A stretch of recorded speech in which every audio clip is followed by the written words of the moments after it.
খুবই ভালো লাগছে। সবাই আমাকে সংবর্ধনা দিতে এসেছেন এত দূর থেকে, আমার খুবই ভালো লাগছে জন্য।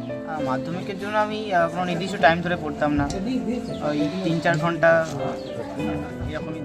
প্রকাশিত হয়েছে মাধ্যমিকের রেজাল্ট। মেধা তালিকায় মুর্শিদাবাদের নাম না থাকলেও মেধা তালিকায় নবম স্থানে রয়েছে মুর্শিদাবাদের ছেলে চন্দ্রদীপ দাস। বাড়ি মুর্শিদাবাদের বড়ুয়া কোন্দল গ্রামে।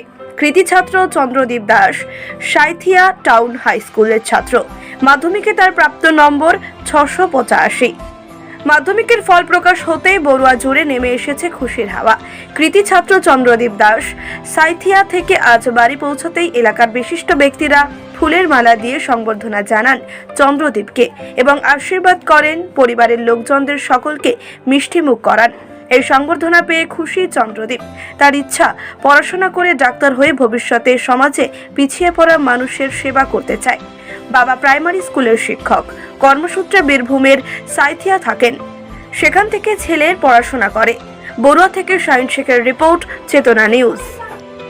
ভালো লাগছে, সবাই আমাকে সংবর্ধনা দিতে এসেছেন এত দূর থেকে, আমার খুবই ভালো লাগছে জন্য। আগামী দিনে কি পরিকল্পনা আছে? আগামী দিনে আমার নিট পরীক্ষা দিয়ে ডাক্তারি পড়ার ইচ্ছা আছে। কত ঘন্টা পড়াশোনা করা হতো? মাধ্যমিকের জন্য আমি কোনো নির্দিষ্ট টাইম ধরে পড়তাম না, ওই 3-4 ঘন্টা এরকমই হতো পড়াশোনা। পরিবারে কতজন আছে? আমার পরিবারে 5 জন আছে, আমার বাবা মা এবং আমার দিদি এবং দাদা। পরিবারের আর্থিক অবস্থা কেমন? আর্থিক অবস্থা সচ্ছল। আগামী দিনে কি হতে চাও? আগামী দিনে আমি ডাক্তার হতে চাই। এবং মানুষের সাথে আরও উন্নতি হোক এবং দেশের সেবা করুক, দেশের কাজে লাগুক, তো এটাই চাচ্ছি। অরিজিনাল বাড়ি কুণ্ডল। আমি এখানে পড়াশোনা করতে অসুবিধার জন্য বর্তমানে সাঁইথিয়াতে বসবাস করি। সাঁইথিয়াতে পড়াশোনা ছেলেদের পড়াশোনার জন্য ছেলেদিকে নিয়ে গিয়েছি।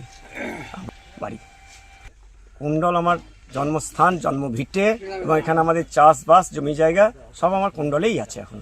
এবং আমাদের এখানে পরিবার, আমার বৌদি দাদা সব কুণ্ডলেই বাস করে।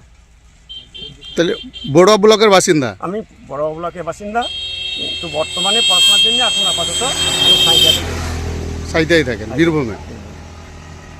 আপনার নাম? পূর্ণচন্দ্র দাস।